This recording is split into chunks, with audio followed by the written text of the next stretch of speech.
Tower Up, our thoughts after a few two-player games. Finny Rob over here, Zuper John over there. This is a game that I've had my eye on for a while. We're not going to teach you how to play it. We did a playthrough of the game that we filmed that will be at the end of this video, so you can click on that and watch our playthrough. And we kind of cover all the rules. We don't teach you the setup there, but there's a pretty good video that teaches you how to play the game, and I'm going to put a link up here to that if you want to watch that and come back and watch our thoughts. I've had my eye on this game for a while. I love an abstract type of game. The theme here is you're building a city, and we're all contractors, and you're trying to be the one that gets the most millions for doing the best towers. I mean, very loose theme, but it has a couple of aspects of other games that I like. One of them is Santorini, which has a 3D element to it. You're building up and also across. It feels like that in a little bit of a way.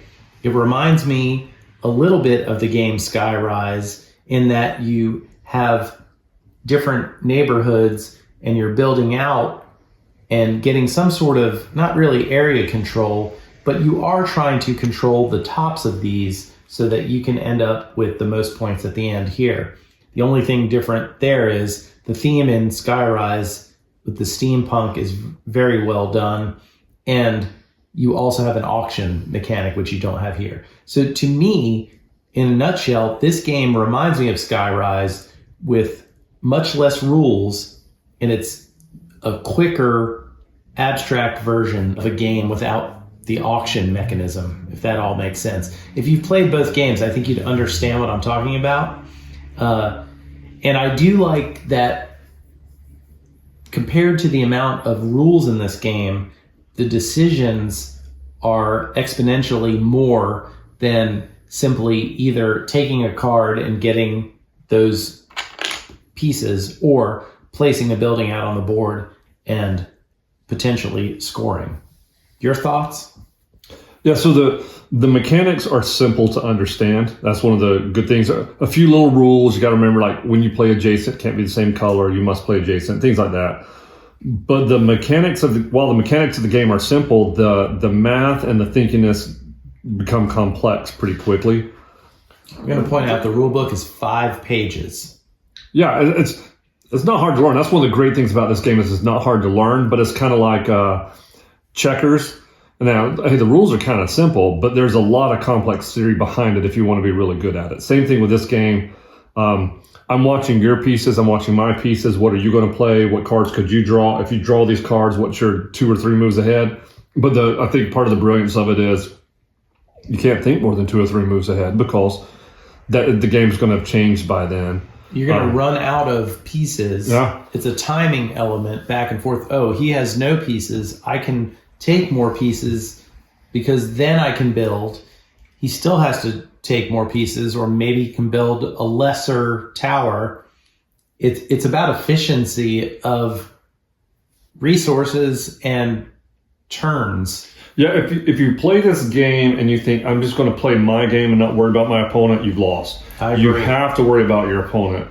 Like Finny Rob had a couple of moves in the game that he'll link at the end here where he could have done something, but I couldn't have retaliated. So go ahead and do something else to build yourself up for the next turn, because this turn you don't have to play. And that's one of the neat things about this game. The hand limit of 10 pieces is good. Right. Things like that to kind of... Timing is important. That's it. So, very important. Yeah, a very well-balanced game here. All in all, this is one of those, it doesn't take too long. I'd say about, 25, 30 minutes? I think that's right. 45 if you're analysis paralysis prone, which we normally aren't. And usually if we are, it's when it's the last turn of the game and you're trying to optimize. In fact, if you look at our playthrough, you'll see us talking through the last move to see what would be the most optimal thing, even if it didn't help us.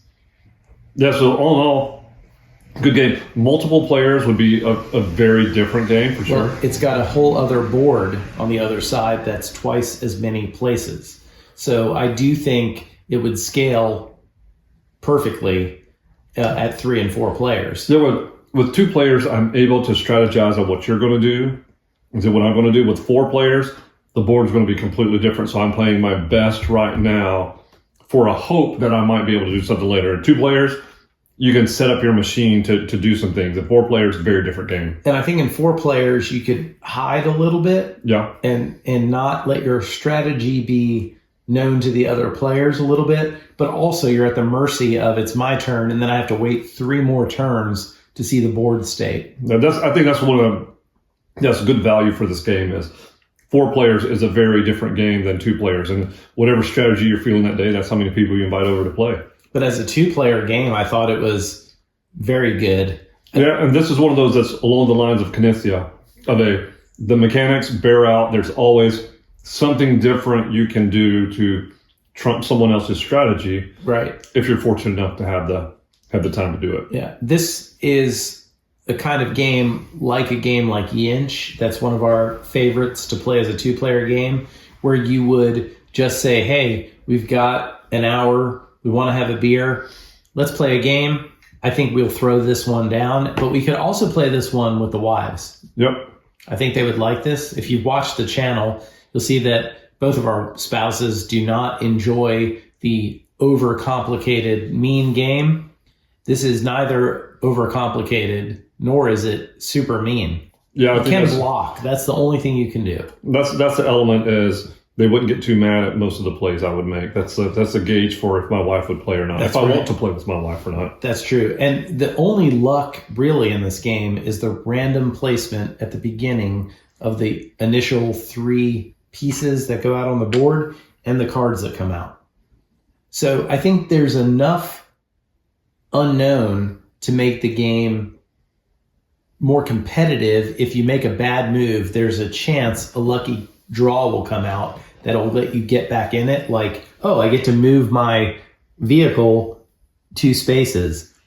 But for the most part, it's your wits against everybody else. And I think as a 2-player game, there's just enough luck to make it interesting, but not too much to make it cheap when you lose. Yeah, and for replayability, these bonus action cards, there's several in the deck that you can choose from. A startup set your first time playing. These are relatively easy to get, but some of these other ones become a lot harder. Yeah, like that tower one. I mean, getting 2 would mean 2 in the same tower means you have to be able to have access to another tower, because you can only play when there's an empty space that hasn't been used. You can't play initially on top of towers. You have to play next and then put on top. So I do think some of these are harder than others. And so you could increase the complexity. The game also comes with a couple of variants that say it makes the game tighter. So if you had initially placed the board in a 2-player game, we just put 3 pieces out. 7 floors. Wow. That means you're locked into different colors. Yeah. So you don't have as much freedom. So you could make it more difficult. And it's almost like they thought of these things ahead of you so that you could go, man, I really like this game, but I wish there were more objective. Oh, wait, that objective is almost impossible to get. So if you try to make it more competitive, even though you've played it 15 times, you can do that here. So I think there's something about this game that feels like someone way smarter than me made it. It's like they've already thought of these things, and the art on the board, once you've played the game and everything's out here, I mean, this is a very nice board state. The cover is okay, and go ahead and slap that down. But I mean, it's like, okay, that might be, it looks like I'm going to school with my number 2 pencil. Hey, the engineer in me loves we got the compass here, we got the eraser, we got the pencil. I mean, that's an engineering boner. Can I say boner on this channel? You just did. There you go. That's our thoughts of Tower Up at 2 players after a few plays. Thank you for watching. Please like this video, watch our playthrough, and subscribe to the channel.